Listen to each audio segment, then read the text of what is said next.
여호와께서 사무엘에게 이르시되 내가 이미 사울을 버려 이스라엘 왕이 되지 못하게 하였거늘 내가 그를 위하여 언제까지 슬퍼하겠느냐. 너는 불에 기름을 채워가지고 가라. 내가 너를 베들레헴 사람 이세에게로 보내리니 이는 내가 그의 아들 중에서 한 왕을 보았느니라. 내가 어찌 갈 수 있으리이까? 사울이 들으면 나를 죽이리이다. 하니 여호와께서 이르시되 너는 암송아지를 끌고 가서 말하기를 내가 여호와께 제사를 드리러 왔다 하고 이새를 제사에 청하라. 내가 네게 행할 일을 가르치리니 내가 네게 알게 하는 자에게 나를 위하여 기름을 부을지니라. 사무엘이 여호와의 말씀대로 행하여 베들레헴에 이르매 성읍 장로들이 떨며 그를 영접하여 이르되 평강을 위하여 오시나이까? 평강을 위함이니라. 내가 여호와께 제사하러 왔으니 스스로 성결하게 하고 와서 나와 함께 제사하자. 하고 이새와 그의 아들들을 성결하게 하고 제사에 청하니라.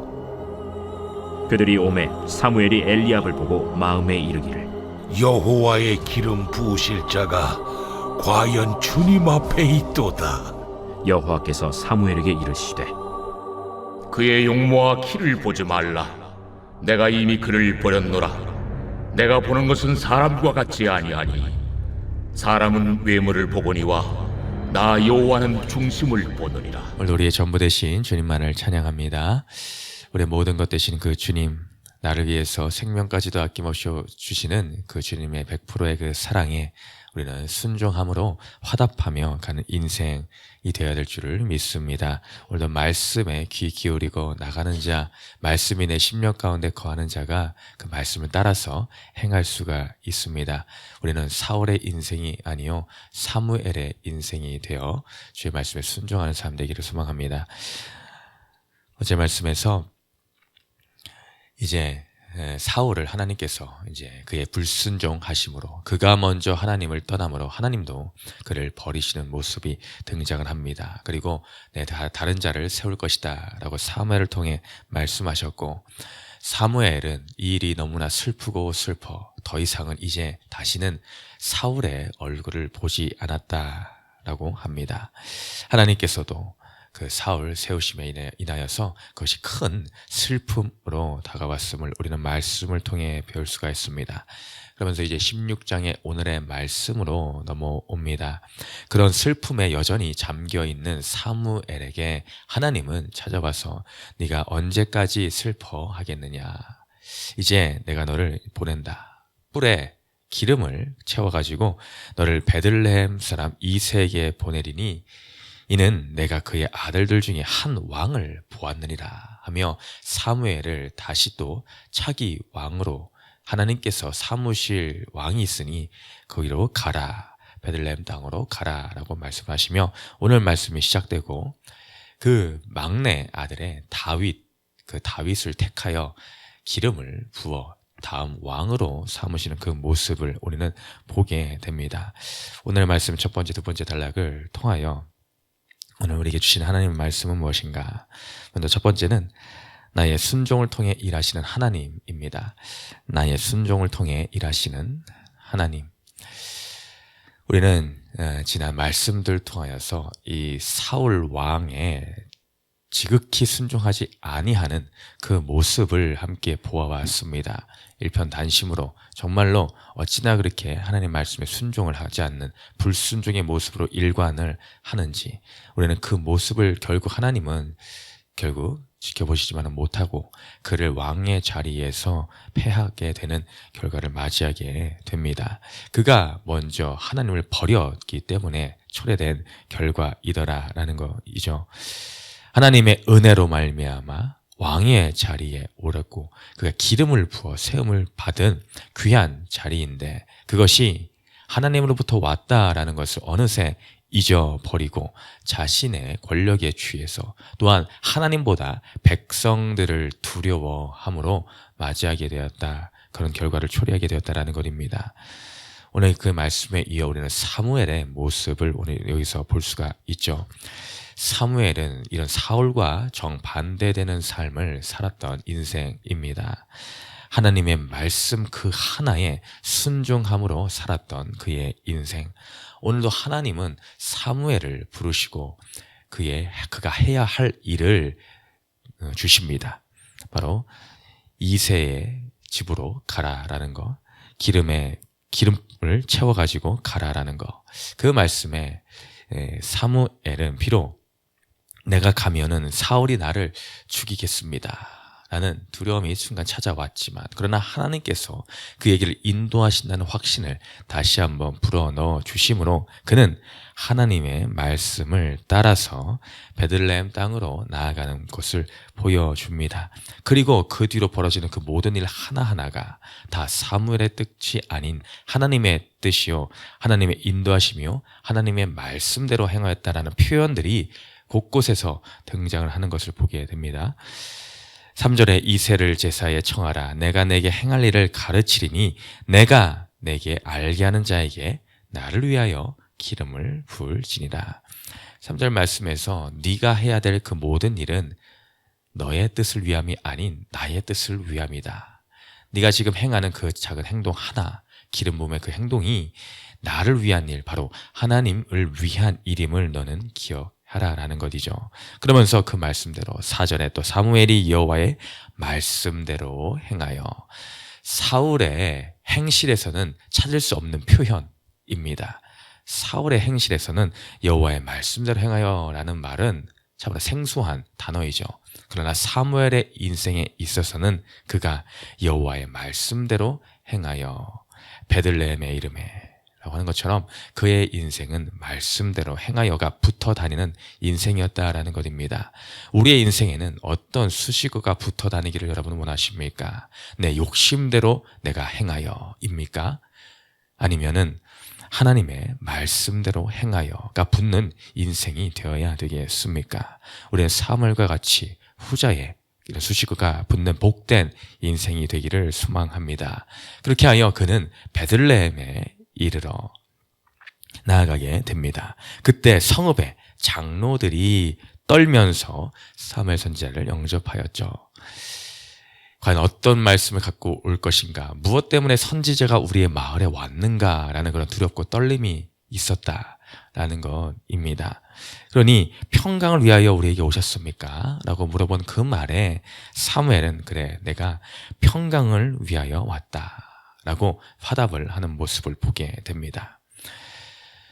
이 단순히 평강, 말 표면적으로만 볼 때는 그냥 평범한 인사처럼 들릴 수가 있을지도 모릅니다. 이 백성들도, 장로들도 그냥 단순한 그런 우리의 안위, 우리에게 또 저주의 말씀이 오는 것은 아닌가? 라는 그 가운데서 평강의 말씀이래 라고 하면서 표면적으로만 그렇게 받아들일 수가 있지만은 이 단어들 하나하나에 하나님 아버지의 구속사의 놀라운 이끄심이 담겨 있음을 우리는 발견하게 되더라라는 것입니다. 사무엘은 단순히 지금 눈앞에 보이는 다윗 왕 한 사람을 세우기 위해서 이 기름불을 들고 간 것처럼 여길 수 있지만은 이 다윗의 한 사람, 이 사무엘의 이 하나의 순종, 이 순종을 통해서 하나님은 먼 훗날에 이루어질 당시의 놀라운 구속사의 완성이신 예수 그리스도의 나심을 예비하는 자리가 되더라라는 것입니다. 이 평강은 단순히 지금 당장에만 평강이 아닌 온 인류를 위한 전무후무했던 평강의 귀한 소식을 예비하는 자리가 되더라라는 것입니다. 이 평강은 샬롬이요, 하나님이 주시는 그 진정한 평강이더라라는 것입니다. 왜 그렇게 이어집니까? 주의 말씀에 누가복음에서도 기록되어 있듯이 예수 그리스도의 수태고지를 나타내면서 나온 그 모습, 천사가 모든 백성들에게 선포했던 그 말씀, 누가복음 2장 10절 11절에 너희가 이르되 무서워하지 말라, 보라 내가 온 세상에 미칠 큰 기쁨의 좋은 소식을 너희에게 전하노라. 오늘 다윗의 동네에 너희를 위하여 구주가 나셨으니 곧 그리스도 주시니라. 다윗의 동네가 어디입니까? 바로 베들레헴입니다. 오늘 말씀에 다윗이 살고 있는, 이새가 머무르고 있는 그 동네가 어디입니까?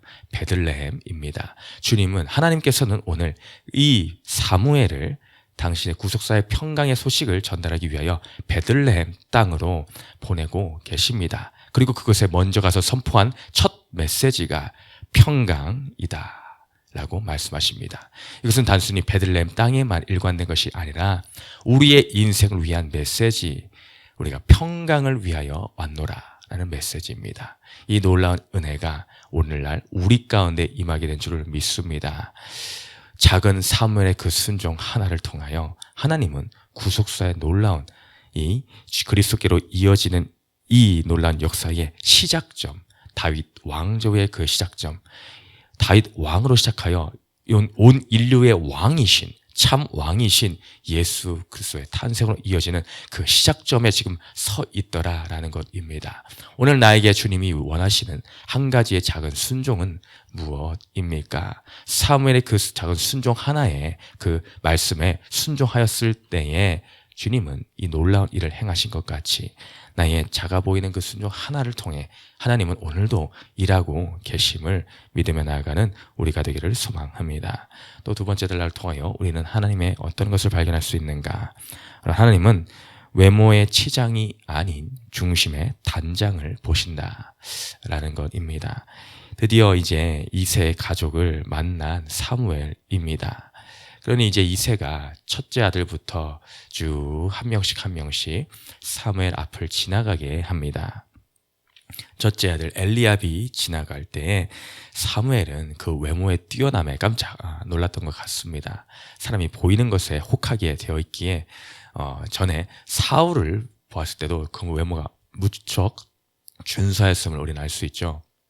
그러니 이번에 엘리압을 보니 비슷한 마음이 들었는지 어떤지 그에게 이제 이 자가 진짜 하나님이 택하신 자인 것 같다라는 마음이 순간적으로 사무엘에게 들어왔습니다. 또 그러나 하나님은 그를 통해서 이렇게 말씀하셨죠. 그 유명한 말씀, 그의 용모와 키를 보지 말라. 내가 이미 그를 버렸노라. 내가 보는 것은 사람과 같지 아니하니 사람은 외모를 보거니와 나 여호와는 중심을 보느니라 라고 하면서 그 다음에 또 아비나답, 삼마 이렇게 한 명 두 명 다 지나가게 하고 마지막 7째 아들까지 다 지나가게 합니다. 근데 그 와중에도 하나님은 아무런 말씀이 없으신 것입니다. 그러니 이 아들들이 이게 다입니까? 7 아들이 다입니까? 라고 사무엘은 물어보죠. 그러니 막내 아들이 지금 양을 치고 있습니다. 한 명 더 남았습니다. 라고 할 그때에 이제 그 막내 아들을 데려오시오. 막내 아들을 데려오기까지 우리는 더 이상 식사 자리에 앉지 않겠습니다. 라고 사무엘은 말합니다. 그렇게 이제 막내 아들 다윗이 들어왔을 때에 그가 눈이 붉고 빼어나고 얼굴이 아름답더라 하면서 하나님께서 드디어 말씀하시죠. 이가 그니 일어나 기름을 부으라. 그리고 기름을 부었을 때에 성령에 감동되는 역사가 일어나게 됩니다. 우리는 순간순간적으로 내 생각과 판단의 기준들이 나도 모르게 생각지 않게 튀어나올 때가 많이 있습니다. 사무엘도 그것이 예외가 아니었음을 우리는 발견하게 되죠. 사탄 마귀는 우리들의 마음 가운데 여러 가지 생각들을 틈을 타고 들어와 집어넣고 또 집어넣습니다. 우리가 주님을 지금 믿고 알고 우리 예배 삶을 지키고 주님을 따라가는 결단을 하며 나아가지만 사탄은 포기치 않고 끊임없이 우리의 삶 가운데 달려 들어와 너의 육신의 눈으로 바라보라 라고 속삭이며 나를 어떻게 해서든 넘어뜨리려 합니다. 하나님의 뜻을 이루지 못하게 하려고 방해하는 세력이 바로 이 사탄 마귀더라 라는 것입니다. 우리의 인생을 살아가면서 이 싸움은 끊임없이 계속하여 일어납니다. 야, 외모를 보아라. 야, 스펙을 보아라. 너의 기준이 있잖아. 너의 성품에 맞는 사람을 택하여라.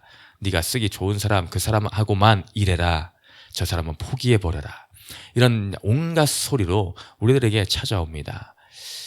저 역시 참 인생이 연약한지라 이 성품이나 기질적으로나 성향이 맞는 사람에게 쏠리는 것이 없지 않아 있을 수밖에 없다라는 연약함을 고백할 수밖에 없게 되더라라는 거죠. 이처럼 사무엘도 자신의 마음에 드는 어떤 그런 기준 때문에 첫째 아들을 보는 순간 혹함이 있었는지를 모르겠습니다. 그런 하나님은 분명하게 말하십니다. 속지 않으시는 그 하나님께서는 중심을 보아야 됨을 알려주고 계시죠. 우리는 살면서 사탄 마귀에게 속아 아니면 지난날의 나의 옛 구습에 속아 넘어가여 여전히 겉 외모의 치장에 집중하고 있는 모습은 과연 무엇입니까? 그건 단순히 외적으로 보여지는 어떤 외모적인 것만을 말하는 것이 아니죠. 겉으로 드러나는 성향적인 것들이나 어떤 스펙이나 내가 자랑스러워 여기는 그 모든 것들이 해당할 수가 있습니다. 나의 죄성이 드러나는 것이 두려워 온갖 것들로 포장하여 나는 괜찮아, 나는 꽤 괜찮은 사람이야 라고 드러내고자 하는 온갖 그것들이 바로 외모의 치장함입니다. 하나님은 외모의 치장함에 속지를 않으십니다. 그 마음에 죄악이 보인다라는 것이죠. 그 더러움이 보인다라는 것이죠. 대표적인 인물들이 바리새인과 서기관들이지 않겠습니까? 회칠한 무덤과 같이 그 안에는 송장 썩어가는 냄새가 가득하고 죄악으로 무성한데 그의 겉만 번지르하게 회칠함으로 아름답게 보이려 하는 그런 모습들, 그것을 주님은 싫어하시더라. 너의 외모가 아닌 내면의 단장함이 중요하다. 바로 신부의 단장함 같은 순결함과 정직함으로 오늘도 주님께서 쓰기에 기뻐하시는 아름다움의 모습, 죄를 회개하는 그 모습의 단장함으로 오늘도 나아가는 저와 우리 공동체 되시기를 주님의 이름으로 축원드립니다. 두 번째 질문 있고 우리 마칩니다. 시작. 내가 크게 여기는 외적인 조건은 무엇입니까? 내 중심은 누구를 향해 있습니까? 내 안에 계신 성령을 얼마나 의지합니까?